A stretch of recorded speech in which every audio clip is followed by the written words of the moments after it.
Hello guys, welcome back to my channel and welcome to today's video. Today we are filming a little get ready with me just to sort of wrap up and reflect on the year because girl, what a year it has been. For me personally, this year has been quite challenging. So it's going to be a little DMC today, I would say. But before we get started, I would like to thank Ana Luisa for sponsoring today's video.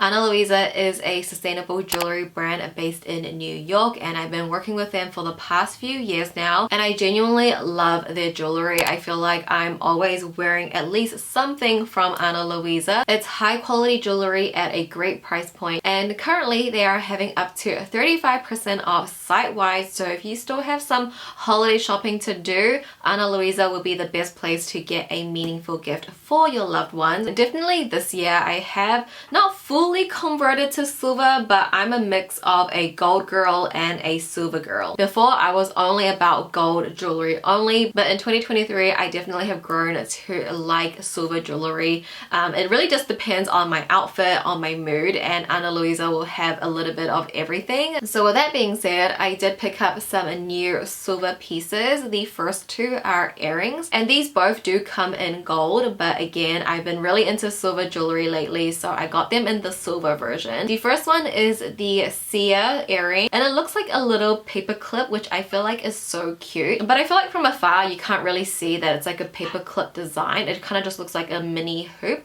but up close you really do see that little detail and I think it's super cute, like subtle but lots of detail at the same time. Then in my third piercing I have the Nate hoop. Again, this does come in gold as well. I feel like this little huggy hoop is such a perfect staple earring for a good stack, and I just have that in my third piercing and I just love how it's like more of a thicker hoop, so it adds a bit more detail as well. Definitely in 2024 I definitely want to get my right ear second piercing re-pierced because that one has closed up, so that's why the Nate earrings in the third hole, and maybe a conch piercing next year. We'll see. I really want to do it, but I'm a little scared. But the last piece I picked up is their initial necklace. I got it of course in J, and I actually do have this in gold as well. It's just so personalized. It's like it's so simple, like just a letter, just very dainty, very simple necklace to wear for every day, and this would also be a really great gift as well. So it's great that it does come in silver and gold, so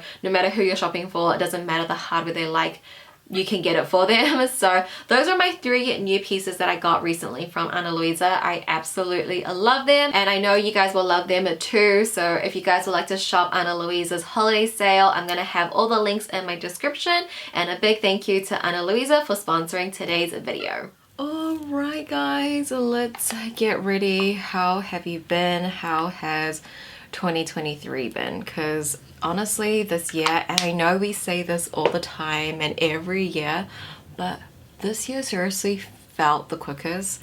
I don't know if it's just we're getting older, we're getting busier, time is just flying. By the way, all the products that I'm using, I'm going to list it down below in my description. It's mostly like a lot of my project pan stuff and just like my normal day-to-day makeup. We're not doing anything fancy today, so nothing new here. But yes, oh my gosh, we are in December 2023. What the heck. I hope 2023 has been good for you guys, but for me personally, 2023 probably, out of my entire 27 years of life, this year would probably have to be the hardest. Like I thought 2021 was a rough year, but I think this year has been pretty challenging, and I feel like this entire year, at least every month or every other month, something has happened and I just haven't had a chance to like breathe, you know? And without getting too detailed, just to sort of recap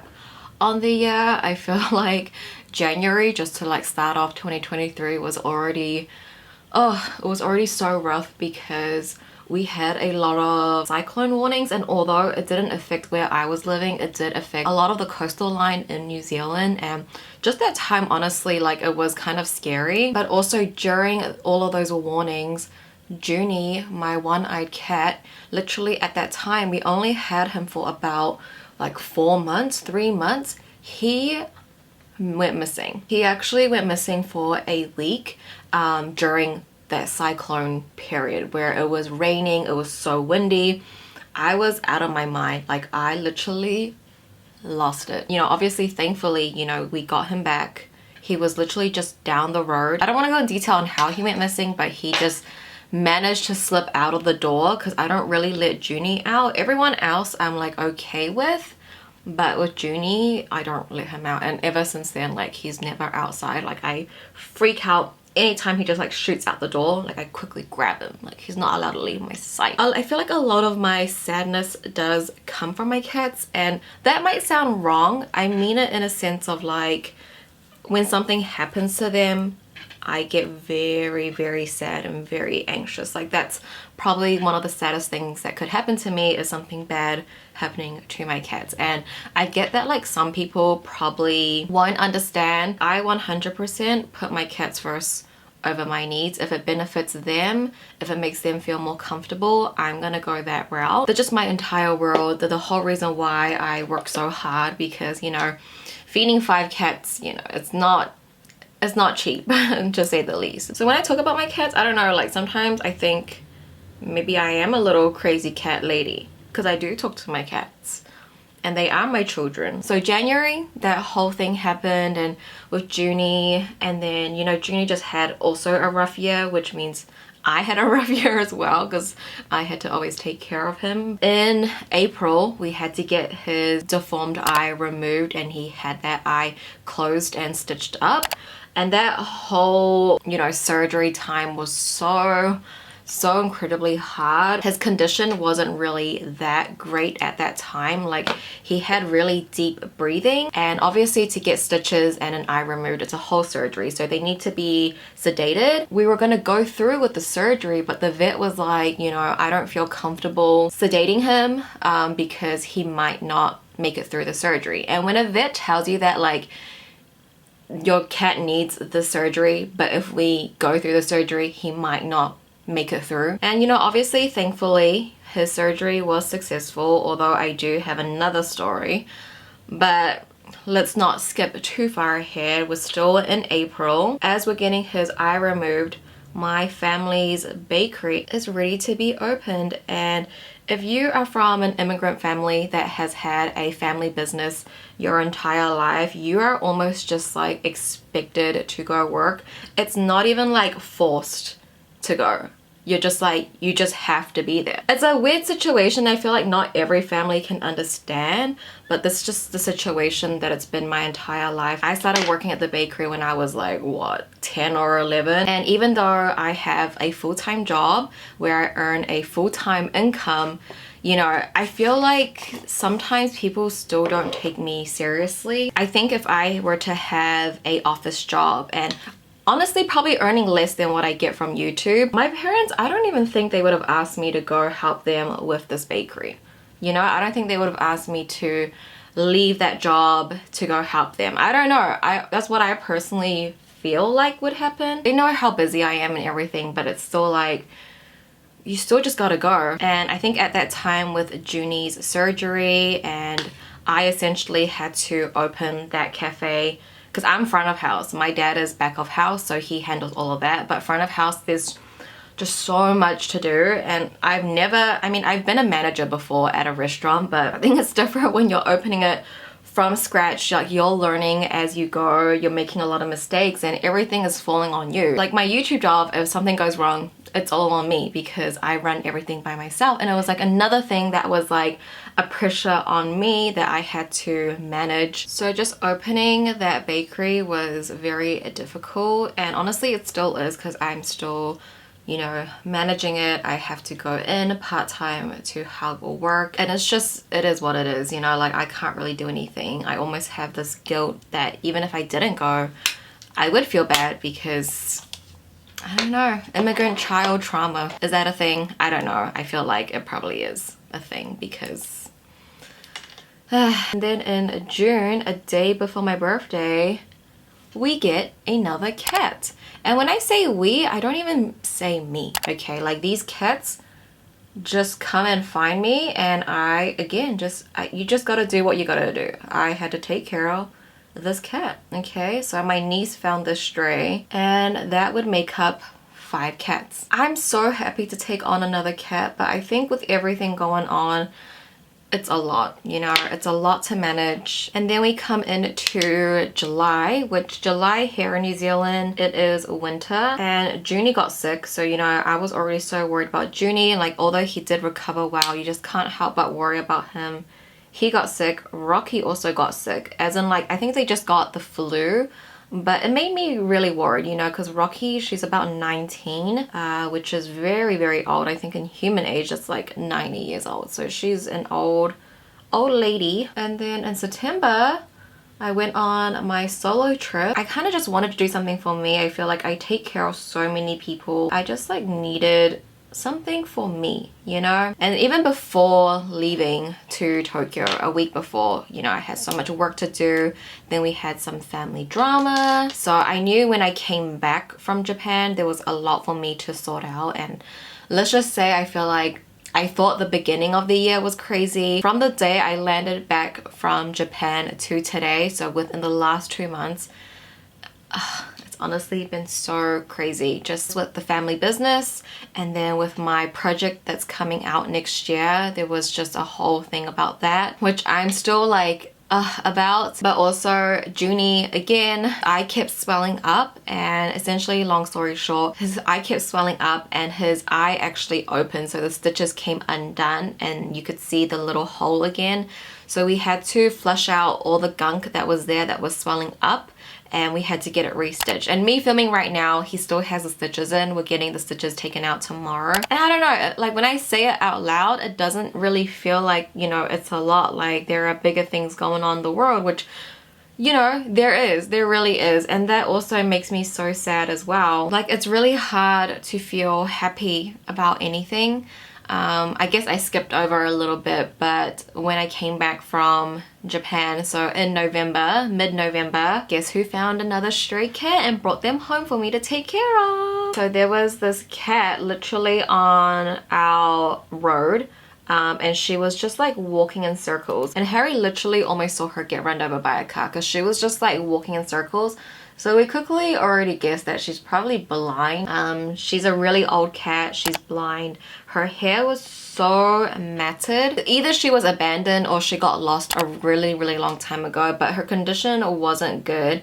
And when we ended up taking her to the vets, like they even suggested to put her down, and it was really up to us if we wanted to go through with all the tests, because that was going to cost a lot.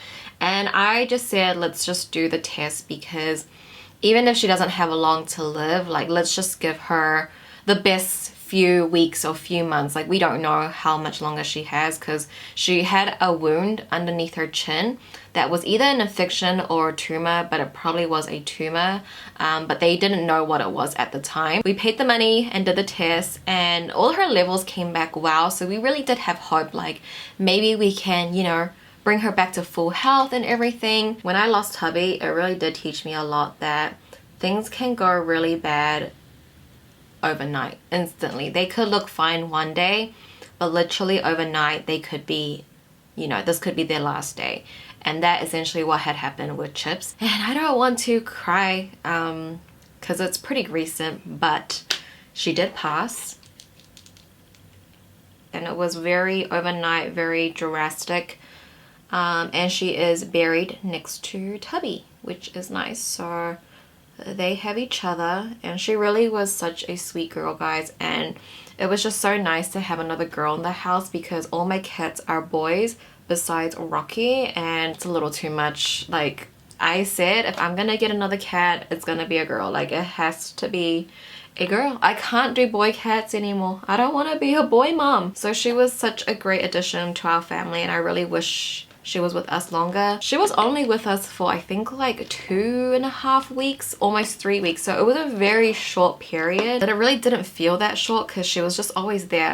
She was in our office, and I'm always in the office because I'm always editing. So I don't know, she was just really good company, and she was a really sweet girl. So that was like really recent, guys. I think she passed at the end of November.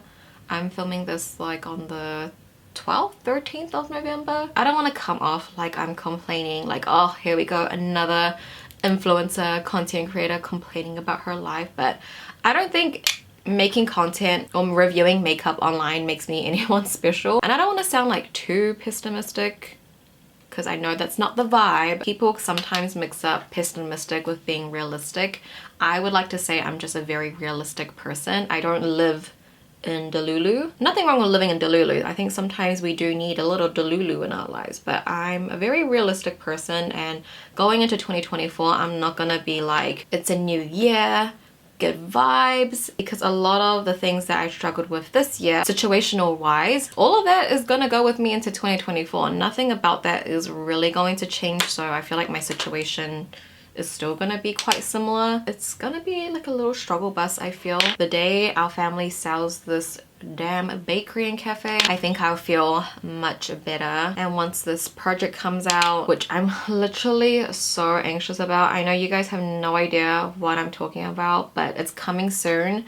Like, details will be revealed soon, and I just feel a little, I don't know, like I wish there was things that I could change about it, but it's done and it's happening. But I think it's like I'm such a perfectionist that, you know, in a way I didn't have full control over everything, and that's okay. But I wish I did, because I'm such a control freak. Yeah, I don't know. Is this video too sad, guys? You know, okay, I actually filmed a get ready with me in Japan, and I was gonna upload it. I was like midway editing, and then I decided not to upload it because I just sounded like such a downer. Honestly, that's just where I am. And I think after Chip's passing, oh, did I even say that her name was Chips? Her full name is Chippy, but we just call her Chips. Hot Chips, because she's a hot girl.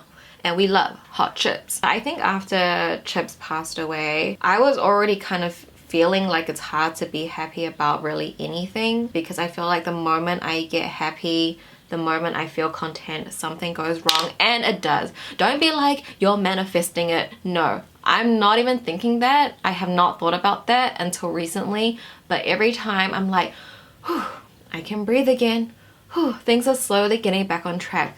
Something will happen. The way she passed and just everything, it's very hard to feel happy. I'm sure you guys kind of get what I'm trying to say, right? Actually, I don't know, because another thing that made me sad, I'm not sure if you guys have seen this test online. It's the poo pathology test. I'll leave a link down below if you guys want to take it. And I didn't know this, but apparently like each of the Winnie the Pooh characters, they all have like a condition. So I think Tigger was ADHD, Piglet has anxiety, and then Eeyore has depression. So they all have like a condition, and then this test was like to show you which animal you are and like which condition you have a lot of, right? And I haven't seen this before. I took it with my friend at dinner, and I feel like our percentages were like quite similar. So I was like, okay, like this is quite normal.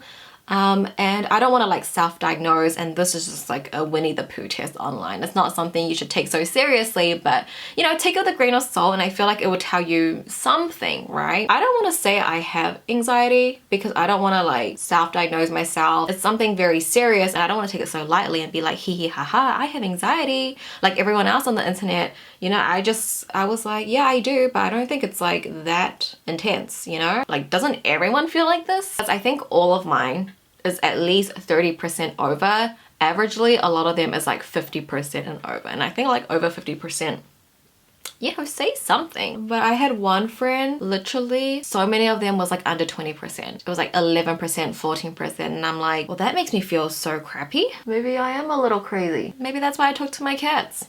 Maybe that's why I'm talking to myself in my room in front of a camera. But anyway, enough of me like ranting on and you guys being my therapist right now. I did ask over on my Instagram to send over some questions, because usually when I film Get Ready With Me, I have a lot to say in the beginning, and then for the rest of the video I have like nothing to say, because I don't know, I don't have much to say. Or do I?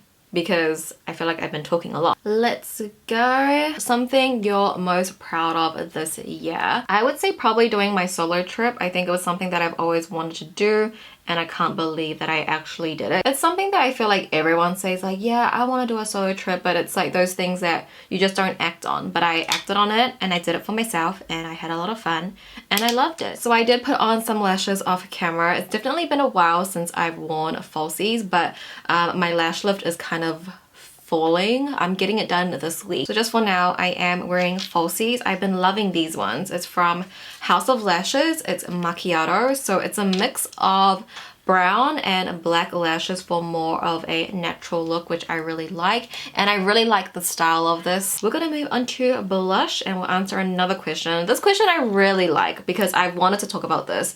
It says, what kind of content or vision do you have for 2024? And not that anything's really gonna change up so much, but I definitely want to focus more on C Beauty and J Beauty, especially on my YouTube. And I kind of want to have that thing for my channel again. When I first started, I was one of the earlier content creators that reviewed COLOURPOP, because not many people were reviewing COLOURPOP, and I feel like there's not that many people reviewing Chinese makeup or Japanese makeup, and I'm sure there is. I don't personally watch a lot of beauty anymore on YouTube, but I'm sure there's so many creators that do.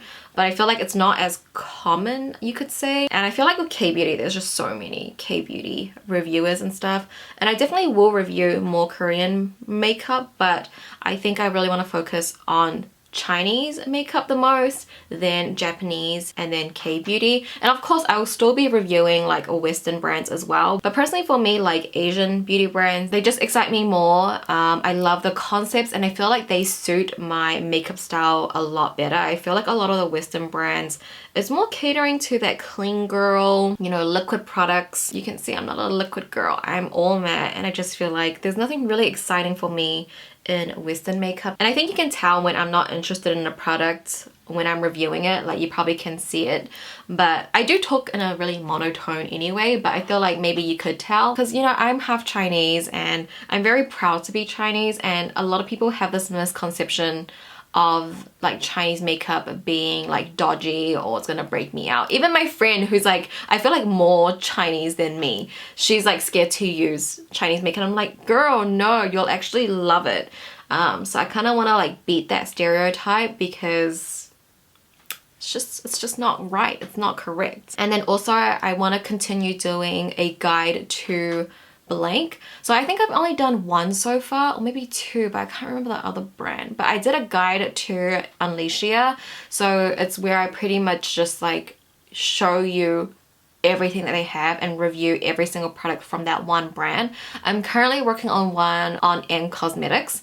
I'm in the process of filming all the B-roll shots and everything, but those videos definitely take much longer because, you know, I'm reviewing the whole brand. And then I also want to do a new series.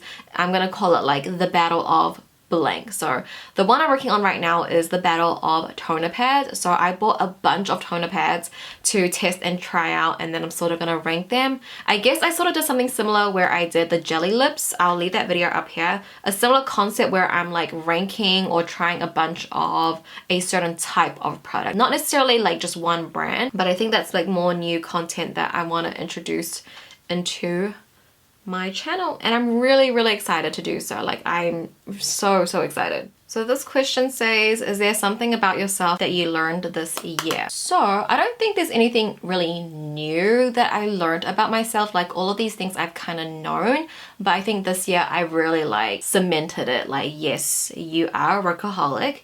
Yes, you are a people's pleaser. I've always known that, but I think after my solo trip and seeing how I function, especially when I'm alone in a different country, all I really do is ever work.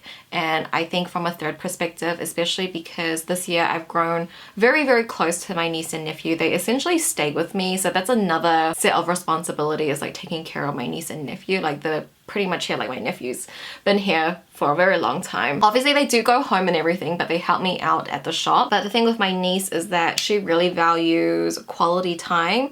Like she just wants to spend time together, and I think for me, it's very hard for me to give quality time because I'm, you know, I have so many things to do in a day. There's just no time to really give to her. And I just know, like, if I was a mum, I would not be giving quality time. I think that's something Harry's really good at. I've always known that I'm an introvert, but I realize like I think a lot more introverted than a lot of other people. For example, if I go out, I legit need a day to recover. Like, I'm not even kidding. Even if I'm seeing a friend, like one of my closest friends, the next day I really do need some time to just relax and get back on the flow. Like, it's like I went on a holiday and I'm like unpacking 2 weeks of vacation. And also a lot of times when I do go out, I literally get a headache. Like, just seeing people gives me a headache. So for the last question, let's end it with this one as we look forward to the new year. Do you plan on traveling to any other countries? And yes, I kind of have like my 2024, not really vision board, but like where I would like to travel next year, if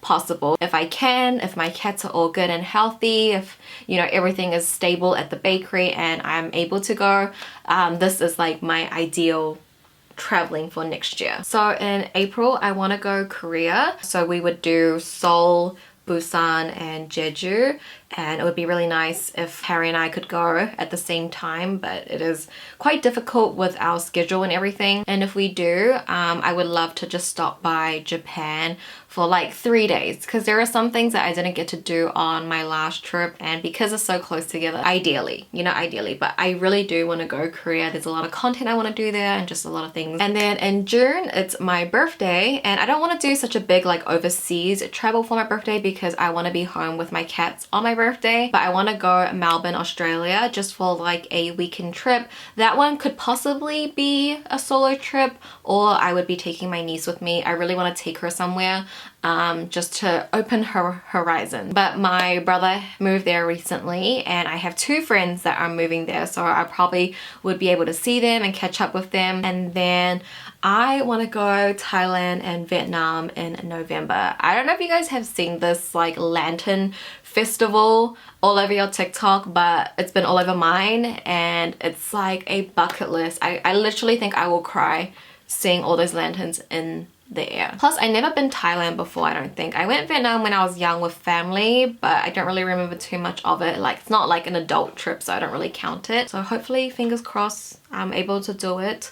But we'll have to see. Nothing is really confirmed, but that's ideally where I would like to travel to. But alright guys, here is the final look completed. Essentially, this has been my go-to look for the whole of 2023. Probably without the false lashes, but low-key I've been sort of diving back into falsies just a little bit. A big thank you to Ana Luisa for sponsoring. They seriously have played such a big role in my jewelry game for the past few years, and especially this year now that I've discovered that I really do like more cool tones, getting back into more silver jewelry. So a big shout out to Ana Luisa. Again, if you guys want to shop their sale, all links will be in my description. I also would like to thank you guys for sticking around with me for another year. Like, I think next year 2024 is my 10-year anniversary on YouTube. YouTube has only been my full-time income for the past few years. My first ever upload was in September 2014, which is crazy that I've been editing videos for 10 plus years of myself and reviewing. So there definitely is a lot to look forward to in 2024. I hope this video didn't come off too sad, but I think in life, you know, we just go through these phases where sometimes we're feeling great and sometimes we're not. And I think right now I'm just in that sort of phase. There are still, of course, my wrap-up videos to come, like my end-of-year favorites, my declutter, my empties, still a lot of videos to come, but I just wanted to say thank you guys so much. Thank you for watching, and I'll see you guys in my next video. Bye!